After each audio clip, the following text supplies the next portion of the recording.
waaqayyo akkamitti akka isin gargaaree sagaleedhaan akkamitti akka ta'e yeroo raajiin faasinii kadhatan wanta ta'e akkamitti akka ture sana saba duratti maqaa keessan ibsitanii dhugaa ba'a.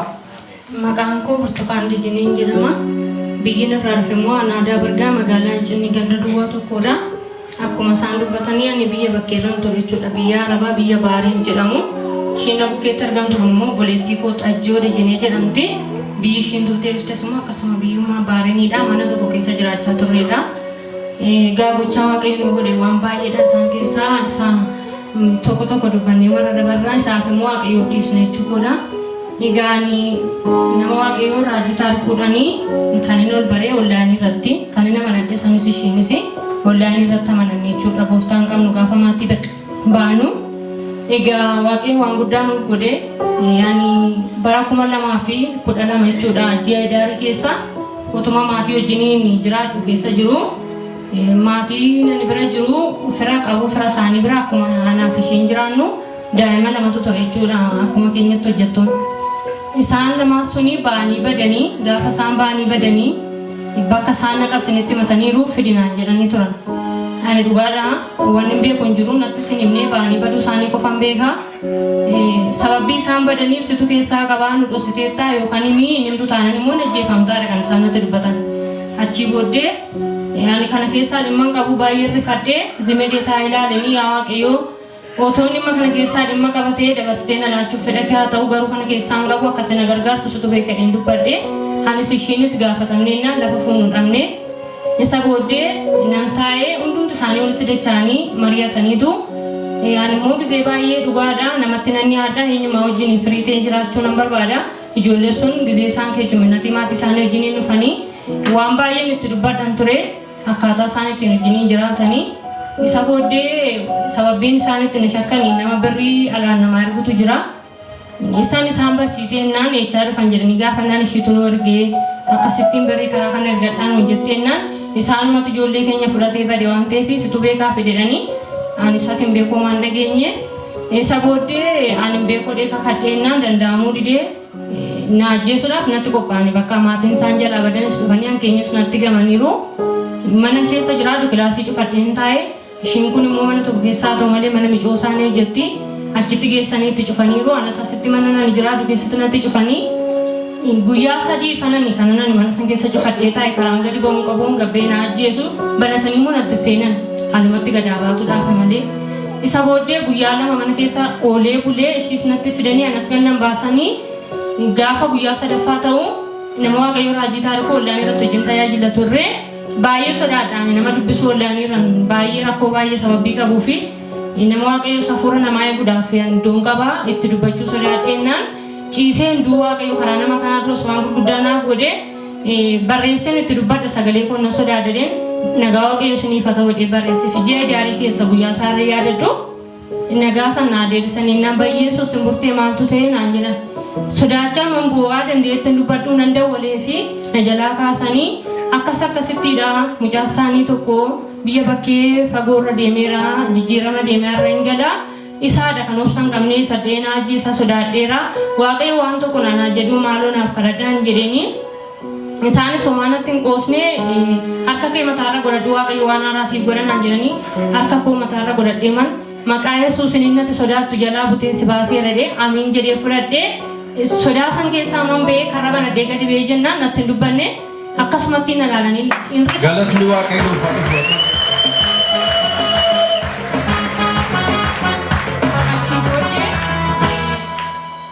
Numan bahee deemee nama 19 keessan jiraadhaanii ishiin immoo nama 6 wajjin jiraatti bakka jiraattutti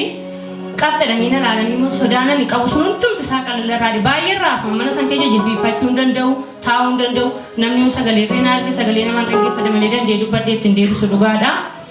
Sagaleen masaan sodaa san jalaa buteessi baaseera innatu sodaattu jalaa baateerta nama dhanna koorraa waan ta'e na bu'ee inumaan kee gadi ba'ee nan deemee olan deebi'ee guyyaa kana sadanitti midhaan hin nyaanne bishaan hin dhugne manuma fincaanirra hin deemne dhugaadha baay'ee sodaadhe na ajjeesu jechuudha. Ishiinis akkasuma sa'aatii booddee fidanii dhufanii wal bira nu teessisanii nuu kadhatanii raajii kan keessa kan koos bakkuma tokkotti nameen jedhee fuudhee waaqayyo sodaa kana jalaa nu baasaa kana booddee homtuu nurratti hin ta'uun jedheeni nu gaafatanii gannu waamanii dhugaadhaa keessaan qabdan innaanani dhugaa isaan immoo rabbechuu beeku innaa arguuti ani keessaan qabu natti sinimnee homaa nageenyiin jedheeni waaqayyo sagalee tokkoon sodaa jalaa baatee ta'ee inuma sodaa jalaa bee jalloonni du'aamna qopheessan immoo sagalee waaqayyo jala baatee ta'ee galata keessaa waaqayyo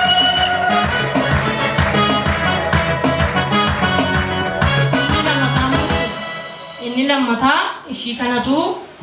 maatiin ishiin jiraattu guyyaa guyyaatti hojjettee galgala dhuftee na bira bulti. Maatiin ishii warra isaanii geessu warra abbaa manaa ishii geessite haati ishii hojjisiistu achi geessitee naan hojii isaanii hojjettee birrii achitti doolaara 10 kennitee fi gaafa achi isa fiddee dhuftu harki ishii kun harki ishiin ittiin birrii qabattee dhufte akkasumatti ni kottaa'e. Homaan qabatuu fi paralaayizii ta'ee baay'een qorattoo maal kan hin raftu hin baannanti gadi qabee kan ishiin raftu achumarraa nan sodaachatuma deebisee nama waaqayyooti fi akkasitti siistariin koo mana maatii isaanii wajjiniin deemtee birrii fiddee dhufte jennaan harki ishiin ittiin birrii qabdee dhufte suni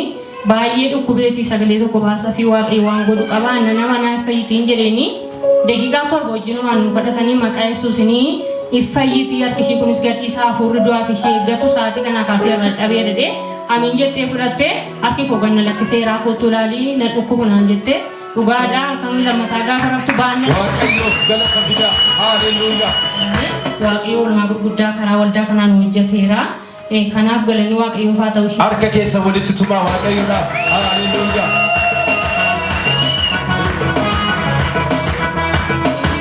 sadaffaan immoo jechuudha maatii ani ishiin keessa jiru keessatti koronaan gizee 3 mana sanatti dhufe gizee 3 mana sanatti dhufe maatii ishiin keessatti immoo hunduma isaanii qaba ishii qofa dhiise jechuudha ishiin immoo wanitti ishii dhiise koronaan ishii sodaatee yoo ta'u taane sagaleen raajiin dubbatan gizee baay'ee dhukkuba kam keessattuu waaqayyo guddaa ta'uu isaa ofirratti amanaa jedhu nuti sagaleen nuti amannu waaqayyo dhukkubicharra caalee waan argamuu fi sodaan nuyi qabnu dhukkubicharratti hin jiru sababbiin waaqayyo nu oolchuu isaa kan nuti barree gizee baay'ee jechuudha namni keenya laphee amantii dhabuudhaan nuti immoo sagalee qilleensa kanarraa nu ergamu akka nama midhaan beeleetti kan nuti eeggannu gaafa fayyina isinii ta'eerannu nuti sagalee guddaadhaan amin jennee fudhanna lapheen keenyas kanumaan boqota dhugaa dubbachuudhaaf isaan dhukkubaachi qoricha meeqa fudhatanii akka qabarreen nu dhossanii rakkootti qoricha fayyadamanii dhukkubatu sin qabee maaf nu baqattu yoo jenne nutti himanii maatii isaan nama 5 ishii wajjin jaadha isaan hundi isaanii qoricha fudhatu ishiin hin beektu guyyaa 3 booddeenanii maaliif akkasittiin itti maxxantaa isaan dhukkuba qabu kanaafuu mana yaa'uu didanii hojiis dhaabaniiru hin jedheeni gaafa kan guyyaa fafaatti yaati ishee hojjisiistu dhukkubni mana kana jira maaksii uffadhuttee itti dubbatte jennaan amani tajjoon sodaatiniititi namni waaqayyoo lallaba hin dhufu konfereensii waldaan keenya walitti waameeraa sagalee tokko baasu achumarraa amin jettee fudhattaa hin dabartaan jedheeni waaqayyoo guyyaa 3 konfereensii waldaa isaarree yaadadhu dhufanii achumarraan namoonni dhukkuba garaagaraa sodaatan haalota hundumaa bishaan irratti kadhataniyyuudha bishaan masan kadhatanii dhugis dhiqadhus hin ooltan jedheeni bishaan sana nugdii inni qatteetu makiinaa isaan ittiin dhufa seenti inuma dabartee achi booddee gaafa 7 guute mana muluu dadhabsiisee ciibseennaan ishiin baqattee dhuftee na bira teechennaan gadi hin baatu dhukkuba fiddee dhufteedhanii maatiin na biraa jibban ishii achiin booddee maalan jedhee sagaleen namni waaqayyoo waldaa kana keessatti dubbate saba kanaaf otoo hin taane anaaf si qofaaf dubbatame jennee fudhannaa hin ooltan jedheen achi booddee baay'ee isaan dadhabaniiru nyaata ishiitti kennaa kootu hin naqiniititi kadhadhuun kadhannaa waaqayyo waan godhu qabaa raajii wajjin hin kadhanne jedheen dhugaadhaan kadhatanii bishaan san dhiqannaa hin dhunnaa 7 tokko booddee isaanis hin dhufin jedhanii 7 tokko na bira turte isaan garuu kan isaan ilaalanii akka dhunnu barbaadaniidha maaliif hafuurichi isaan wajjin hin fayyadaman mana keessatti waan garaagaraadha innis hafuura keenya dadhabsiisu malee inni namni waaqayyoo kadhatu laphee keenya keessa jira gaafa nutti maaliin godhanii ishiin baay'ee raafamte bakka dadhabanii ruuwwanaanis na qabattee naanini bishaanuma kana amanii fuudhi midhaan isaa nyaatan bishaan isaa dhuganitti naqiitoo karaa nama kanaa waaqayyoo mana kana hiikan jedheeni fuutee dhaxxeennaan maaliif baattennaan bishaan asii dhuguu sodaadhee fidee feeteen bishaan jama san keessatti naxxeennaan torbaniin booda isaan hunduma isaaniiyyuu bilisa ta'anii ishiin nagaa ishii mana san keessaa baate. galata fidaa mallee waaqayyoodhaaf haleluuyaa achi booddee anas mana keenya keessatti mucaa isaaniitu gizee baay'ee fiildii garaagaraa deemee hojjetee dhufa deemee ani immoo harka rafeen arge jechuudha. Rafee mana kana keessatti wanni ta'e hin taanan canna qamaanii jedheen ishiidha. Akkasuma mucaan deemee dhufeenaan ani koronaan qabaa mana tokkicha kophaatti gannaa dhiisaa dheen isaanii. Manni muluun raafamee baqatanii midhaan kanatti gannoon aadaa uffata isaa kan miiccoon aadaa baay'ee garuu sodaa sinumaan qaba sagalee waaqayyoo akkana gargaaru waan beekuufi humni dubbii sagalee waaqayyoo irra jiru humna hojjetudha waan ta'eef yaa waaqayyoo ani homaas of harkaa hin qabu homaas of fadhee hin jiru homaas harka koo funyaan koottis hin qabu inni ati waan hunduma gochuu dandeechu lafa kanatti na gargaaruu dandeessaa kaleessitu fidee siin nagee jedhee amanee maqaa yesuusiin dhukkubna sirra jirtu caabi malee natti hin darbitu odeen hojjedhee itti kennaa. Isaan gizee hundumayyuu hin jiru sodaatiin dhukkuba maaltu jiran jedhu ግን mucaa waan hundumayyuu fayyadama darbees mintala tokko qabee hunduma isaanii mana sangeechatti babbaay'atee innaan homaas natti dubbatanii hin jiruudha malee jiranaan jedhanii akkam nuti jiraannu takka ammoo barbaadan isaa maali mormii baay'eetu ture itti keessatti waan ta'eef ni yeroo kadhannu hafuurota garaagaraa mana san keessaa sababii cabsaa dhuunuu fi hafuurri isaaniitiif hafuurri keenya faallaa walirraa ta'aa dhufe achi booddee ani akka koronaa dhufe jaartiin ishiin hojjisiistu gaafadhee jenna eeyyeen jira garuu waaqayyoon dabarsee naan dabartuun darbee san taanaan waasni gochuu danda'utti akkasitti natti dubbatti yaa waaqayyo kalee du'a baay'ee nu dabarsiteetta har'a moo dhukkuba kanatti nu laattuu nu dooktorii biraan qabnu situ hojjeta waa'ee keenya jedhee fudhadhee waaqayyo gaafuma sagantaa dhume isa darbe keessatti bishaan irratti kadhatame san haaraa godhee irra deebi'ee kadhadheen bishaan uffata isaatti naqee nyaata isaatti naqee itti kennee ani darbuun qaba siif dhaabadhee akkan saba kee fuulduratti dhugaa ba'uu na godhi malee mana kana keessatti yaaddoo siqiqiin nan jiraachisiniin jedhee waaqayyo dhukkuba gizee sadii mana san keessatti darbe ani jalaa dhukadhee otoo na arguu ayyaanni waaqayyo na golgee darbee dhufee as geera waaqayyo galanni hin jiru lafa kanarra waaqayyoodha.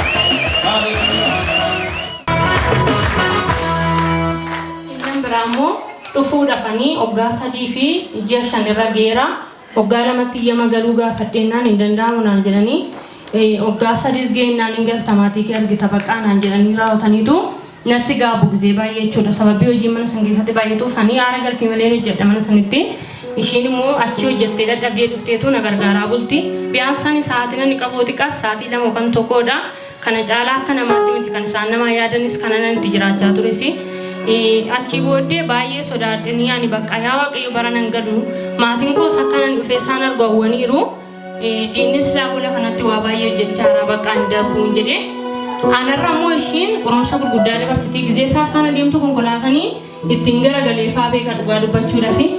baay'ee mana san keessatti hafuura hamaadha kan jiru raacharree guddisu bishaan keessatti simbiroonni mana san keessa jiru hafuura achi keessa jiru hafuura keenya baay'ee dadhabsiisa dandeenye kadhachuurree dadhabna nama waaqayyootti gizee baay'ee irratti ittiin dubbadha maaloo nama waaqayyoo mana keessatti mormii gurguddaatu jira bishaan irratti illee sagalee nu baasaa maaloo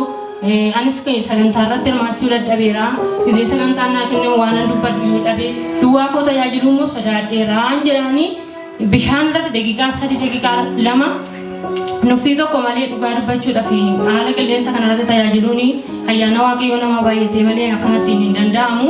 ogummaa baay'ee nama gaafata isaan garuu nuffanii hin beekanii sagalee isaan nu baasanii mana san keessatti gaafa galuudhaaf bakka ji'oota 3 naannoo fuulduratti gaanii sagalee isaan daqiiqaa 3 nu baasanii waaqayyoo waan haaraa tokko hin godhan jedhan dhugaa dubbachuudhaaf akkasuma waan haaraa godhee nu waamte siniif hojjetamu hin galtu boqonnaa ji'a tokko sinii kennan hojjettee tolee inniini mucaashii waamtee hojjisiisii fi bakka galanii ji'a tokkicha immoo boqonnaa akka godhatan baasisii fi dhiyetteenii sagalee isaan waaqayyo waan haaraa godhanii waaqayyo waan haaraa godhee jalloota taa'ee waa'ee keenya qindeessu harkaa bilaanii buusetu dirree salphinaa isaan nu qopheessan harkaa buusee waaqayyo dirree kabajaatti fidee akka dhaabannee dhugaa saabaan sana.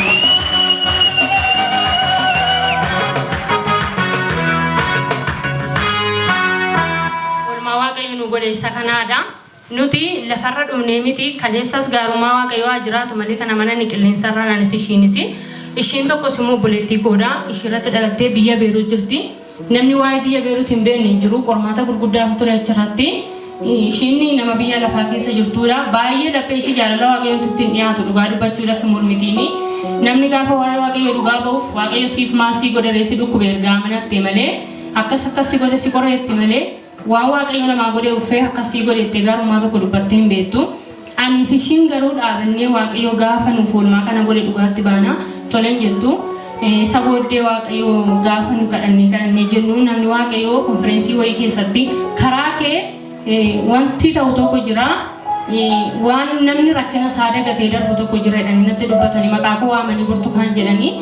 waaqayyo karaa koo dhugaadha ishiin mindaa hojjettu argattu lola mana ishii seentu hundumtuu lolaa hin baatiin deebitii hin baatii ani waa'ee ishiitiif raafama guddaa keessan tura maatitti himu nuti dhugaadha ani ishii jalqabaadha ishiin irratti dhalatee ishiin immoo baay'ee xiqqoodha nuyyuu siqiqiidhaan kan jiraannu waa'ee ishii dabalannee saqqabna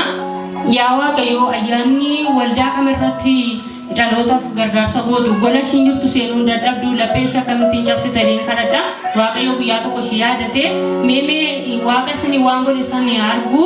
dhaqaatu nama waaqayyo tokkicha naa kadhachiisaanaafis waaqayyo waan godhuun qabette dhugaadha isaanitti irreen himne bakka nanuuf fudhee nama biraatti dubbadde hin kadhatanii fi nama natte waaqayyo mindaa mana seentee dhabdu irratti hunduma isaa bakka dhattee hin argatte irratti iyyuu dabalamee ijoollee kamiinuu argatte har'a waaqayyo kun waan guddaa ishiidhaaf godhe ishiin irraa har'a biyya bakkee jirti waa'ee ishii kana qofaan dubbatamee dhumu waaqayyo guyyaa tokko gargaaree dhuftee lafa kanatti dhugaa baate diina namana oolmaa waaqayyo ishiidhaa godhe laphee jabaatee waaqayyo jibbe jaallachiisitu mindaa ishiin dhabaa turte argachiise waaqayyo ishiidhaafis kana godhee waaqayyo oolmaa kana nurraa qaba. Galata dhiyeessaa waaqayyo dhaaba. Kan saadha kana nani gooftaa fudhadhee iddoo sanaa kaasee waaqayyo anaaf oolmaa gurguddaa naaf godhe otoon maatii wajjin deemaa jiru ganama koonfireensii jira jechuudha.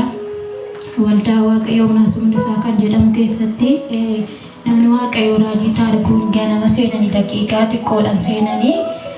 yeroo sana otoo kadhata isaanii waliitiin kadhachaa jiru maatiin naa bilbilaniitu addana kuchisiisanii kootuun deemna naan jedhan achumaaniin ariifadhee isaa waliitiin deemee gaafan isaa waliitiin deemu mana siistarii koo biraa gaafan deemu mana bahee daqiiqaa xiqqoo keessatti konkolaataan nuun kufe jechuudha. Baay'ee nuun kufe konkolaatanii kallattii lamaan nutti dhufe konkolaataan gaafa konkolaataan kun nuun kufu yeroo sanatti omaan jennee maqaa Yesuusiin jedhee ani numaan olii akkas jedhanii namni guyyaa irraa balaa oolutu jira jedhanii kadhatanii raajinii akkasuma kadhata sanan xumurree edda sanaan geetu manan dhiisee ba'e jechuudha. Yeroo nan dhiisee bahu inooltu balaa ooltu nama balaa konkolaataa oolutu jira guyyaa irraa galataan dhaabattu jedhanii gooftaan galata guddaa fudhatu. Inumaan oole konkolaataan nuun kufee anis namichi keessa jirus otoo waa tokko hin ta'in konkolaataan isaanii miidhamte homaa waa tokko. Galanni ammallee.